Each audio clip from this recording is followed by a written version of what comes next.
Assalamualaikum warahmatullahi wabarakatuh.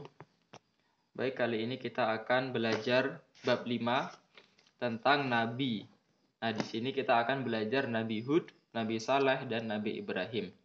Kalau di buku itu terlalu banyak tulisan, jadi Ustadz ringkaskan seperti yang ada di gambar ini. Yang pertama adalah Nabi Hud. Nabi Hud ini mukjizatnya tidak terlalu dijelaskan di dalam Al-Quran. Kemudian Nabi Hud berdakwah kepada kaum Ad. Kaum Ad adalah kaum yang kaya, maju, kemudian mereka juga membuat rumah dari batu gunung. Jadi batu-batu gunung yang besar itu mereka jadikan rumah.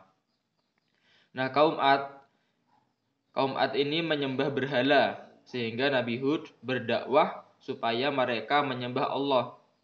Nah, karena mereka tidak mau, bahkan mereka itu menjadi sombong karena mereka merasa kaya, maka turunlah kemarau panjang sehingga pohon-pohon menjadi mati. Kemudian setelah pohon-pohon menjadi mati, turun awan hitam.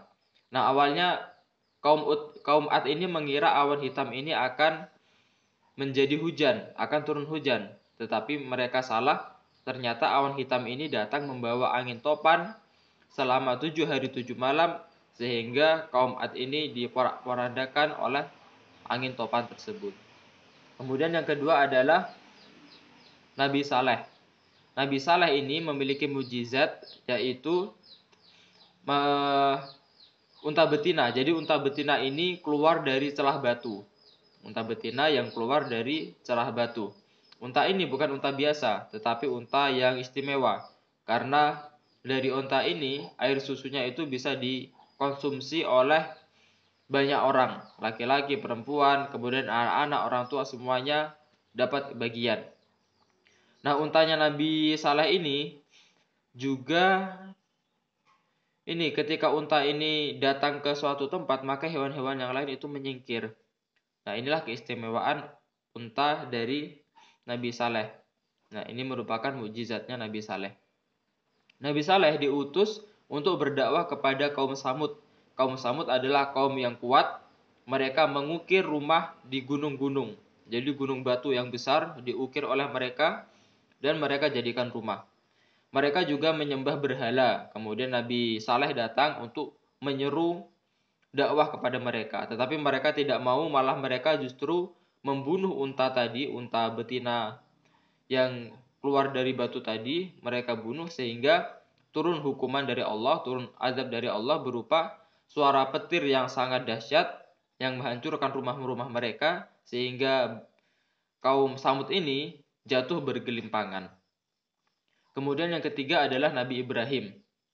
Nabi Ibrahim ini memiliki mukjizat tidak terbakar api. Ketika Nabi Ibrahim dibakar oleh Raja Namrud, tetapi Nabi Ibrahim selamat dari api tersebut.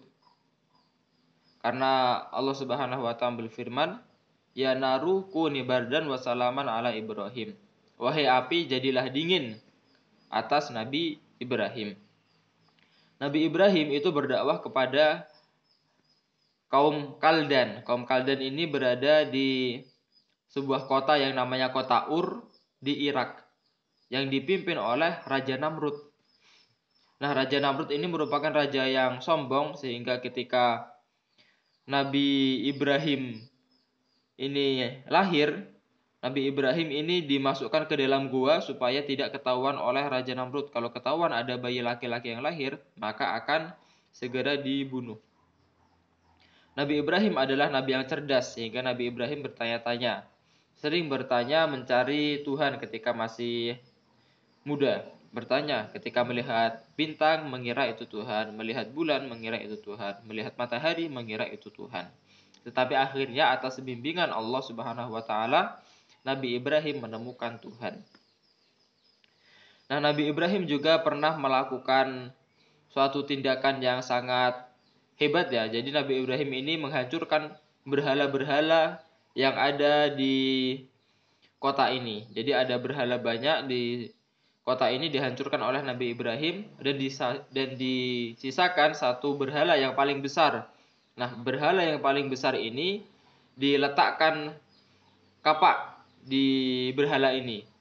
Jadi ketika Raja Namrud ini datang dan marah, kemudian Nabi Ibrahim berkata, coba saja tanyakan kepada berhala yang paling besar, kan dia yang membawa kapak. Itu kata Nabi Ibrahim. Sehingga Nabi Ibrahim ini karena berkata seperti itu, langsung Raja Namrud memerintahkan untuk membakar Nabi Ibrahim. Tetapi Nabi Ibrahim tidak terbakar. Kemudian hukuman yang diberikan kepada Raja Namrud adalah adanya nyamuk yang masuk ke hidung Raja Namrud. Ini salah ya, bukan ke hidup tapi ke hidung. Nyamuknya ini masuk ke hidungnya Raja Namrud, sehingga nyamuk tersebut lama berdiam diri di hidung dan Raja Namrud memukul hidungnya sendiri supaya nyamuknya keluar. Tetapi nyamuknya tidak kunjung keluar. Bahkan setelah sekian lama, setelah memukul-mukul hidungnya sampai Raja Namrud ini meninggal. Jadi Raja Namrud ini mati karena memukul hidungnya sendiri karena di dalamnya ada nyamuk.